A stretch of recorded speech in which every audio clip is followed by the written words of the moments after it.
Salut à tous, bienvenue dans Asvel Time. Au sommaire de ce numéro, un entretien avec Harold Mrazek, ancien joueur de l'Asvel qui est venu nous rendre visite du côté de l'Astrobal. On aura des images également de la présentation de l'équipe LDLC Asvel et de Lyon Asvel féminin. C'était du côté de la Part-Dieu, mais on commence tout de suite cette Asvel Time avec Mantas Kalnietis qui est notre invité exceptionnel aujourd'hui.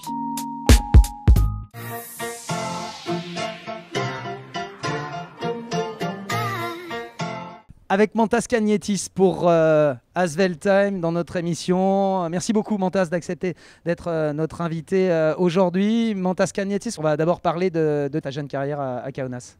So everything was pretty simple, you know. I grew up in Kaunas, it's my hometown, and I started to play basketball when I was 6 years old. You know, first of all, it was to do something after the school, to have some activities, and year by year, I was growing up, and you know, before even Sabonis basketball school, Žalgiris second team, and I think until 26 years old, I stay in Kaunas and I play for all teams in that organization.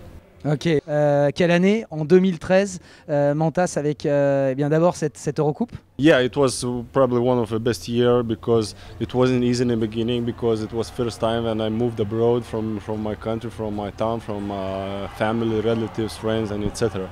So the first 2 months was, you know, not easy, but we had really good team, great chemistry in the team, and we won Eurocup. I remember we played in a final against CSK in the VTB League. Unfortunately, we lost, and we play European Championship. You played the final? Good for you. You won. We lost, but it's still good memories about that year for sure. Did you remember about 2013 and the final? Yeah, I remember. You know, you cannot forget those kind of memories. So it's okay. It's sad that we lost even 2 finals, 2013 and 15 after. But at the same time, it's good memories and big achievement. On revient en 2015 avec un shoot au buzzer face au Pana. To be honest, that game was really bad for me. I played bad. Only probably was good that I scored that shot. So and we lost that game. So it wasn't good. So, but if you check YouTube, I had scored even longer distance shots. So and then you go to Milan. What about Milan? What about the team?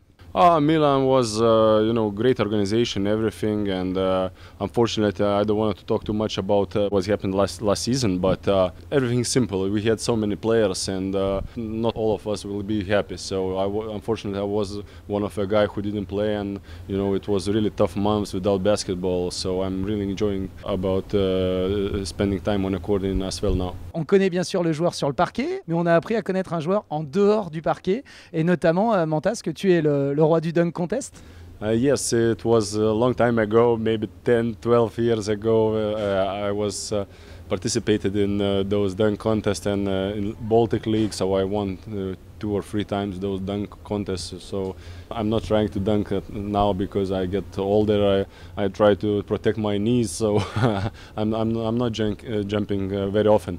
But I promise once or twice you're gonna see my dunks during the season too.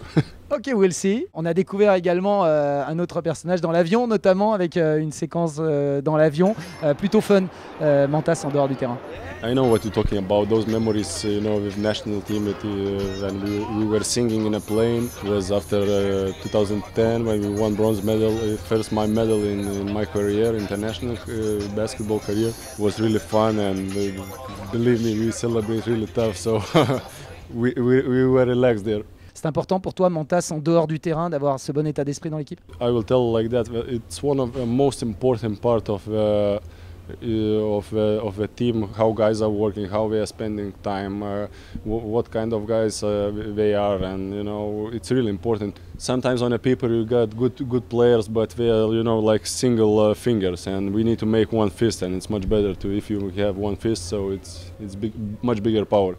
I understand. Dans quelques semaines, on sera à Noël et on sait que tu fais aussi Père Noël, Mantas. No, it was only one commercial, I don't remember about what, but Yeah, I was dressed by like Santa Claus, and I was taking care about small kids who are playing basketball and gave them presents. On va parler de l'équipe, bien sûr, LDLC Asvel dans quelques secondes avec Mantas. Et je vous propose justement de découvrir cette équipe sur les images de la présentation des deux teams. Hein. Les garçons, LDLC Asvel, Lyon Asvel féminin, c'était du côté de la Pardieu.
Allez, toujours avec Mantas Kalnietis pour parler cette fois-ci de l'équipe. On va commencer avec le championnat et la Jeep Elite et surtout ces 6 succès consécutifs en Jeep Elite, 6 victories for 6 games. Of course, it's good to start a season like that, but it's a really long season, and no matter, you know, it's 6-0 now, but now every team gonna try to beat us because we are standing in a first position. So I don't care so much about our standings. For me, the most important, you know, how we are improving our game, how we are growing up as a team, and this is the most important. Comment est-ce que tu expliques le début de cette saison, Mantas?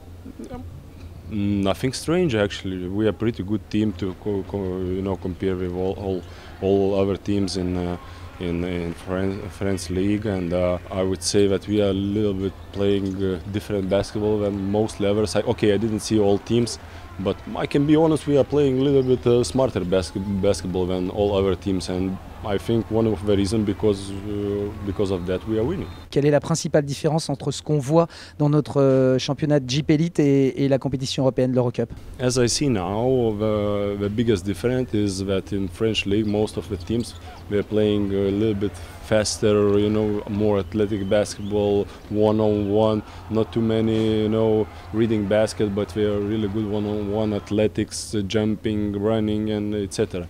In Europe basketball and in Eurocup also, there are many teams who are playing more with the head, and they understand what they are doing. They have a lot of experience, and this is what is big difference between French league and European competitions. C'est vraiment un groupe très difficile dans cette compétition européenne.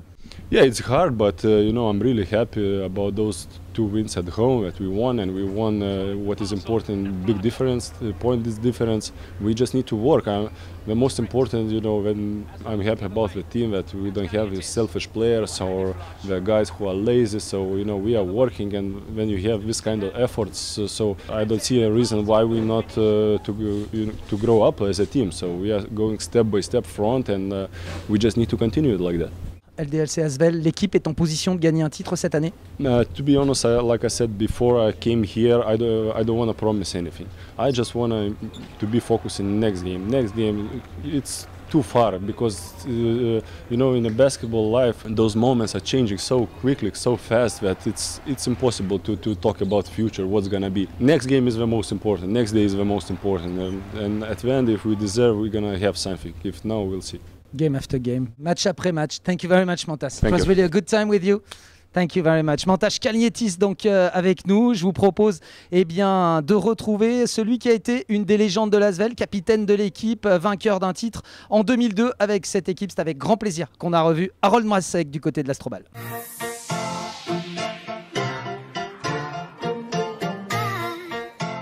Le plaisir de retrouver Harold Mrazek dans les couloirs de l'Astrobal ce soir. Harold, on s'est arrêté quelques minutes devant cette photo du titre de 2002. Tiens, la première question, Harold, qu'est-ce qui te revient comme souvenir quand tu vois cette photo? Une émotion incroyable. C'est vrai que ce titre, l'Asvel et Villeurbanne l'attendaient depuis très très longtemps. Et puis pour nous, une grande émotion de gagner un titre de championnat de France. Et puis la deuxième, c'est voir que c'est 2002, ça fait il y a longtemps. Donc ça ne nous rajeunit pas, mais un grand moment, un grand moment. Il y a des clients sur cette photo, hein, plein centre. Il y a le patron d'ailleurs dans la position. On voit vraiment le patron, Bogdan Tanjevic. Oui, Tanjevic, un grand patron, c'est vrai qu'un meneur d'hommes. Et puis c'est vrai, un grand coach qu'on a eu cette saison-là. Et ça nous a certainement permis d'aller au bout, mais avec un groupe incroyable. Donc que des bons souvenirs. On le voit derrière, hein, c'est vrai qu'il y a des grands joueurs français, il y a Yann Bonato, il y a David Frigou avec lui, il y avait un Vucic aussi qui avait été absolument exceptionnel, notamment parmi les playoffs. Ouais, c'est vrai que Vucic, on l'avait récupéré après le début de la saison, donc il n'était pas dans le roster initial, et puis des playoffs incroyables, comme Simon Petrov aussi, je me rappelle, finale incroyable, il n'avait pas trop marqué la saison, mais en finale incroyable. Et puis non, un groupe homogène, et puis on a bien fêté, je me rappelle, donc c'était vraiment très très sympa. Un petit mot sur toi, Harold, hein, tu ne peux pas te définir comme un simple meneur, on ne peut pas te définir non plus comme un simple shooter, hein. C'est vrai qu'ici, tu es resté une légende dans ce secteur de jeu. Comment tu te définirais de toi et qu'est-ce que tu penses avoir apporté à l'histoire de l'Asvel? Alors c'est compliqué à dire, hein, c'est vrai, mais c'est vrai que j'avais ce jeu un petit peu hybride entre meneur et shooter. C'est vrai que ma particularité, c'était effectivement d'abord le shoot. Et puis c'est vrai que d'amener un peu de cohésion, d'amener du calme. C'est vrai que j'ai toujours été quelqu'un de très posé. Et puis voilà, aussi défenseur. On m'appelait le garde suisse pour une chose aussi. Donc c'était... Non, je pense que cette équipe était très homogène.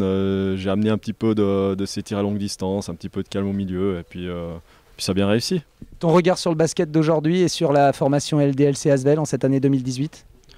Avec un nouveau grand patron à la barre, une équipe qui joue très très fort en défense, donc moi ça me plaît beaucoup. Et c'est vrai, une cohésion, un partage du ballon, donc... c'est vrai qu'on ne va pas ressortir des individualités, mais un groupe très homogène qui travaille très dur pour gagner. Avec ce début de saison, en tout cas, ça augure de très bons matchs. Et puis de me revoir éventuellement en play-off pour voir de remplir la dernière page du mur. Oui, on te verra avec grand plaisir pour ces playoffs. On croise les doigts pour revoir Harold, pourquoi pas, ici même pour ces playoffs de la Jeep Elite. On vous souhaite une excellente fin de journée à vous toutes et à vous tous. Rendez-vous le mois prochain dans Asvel Time.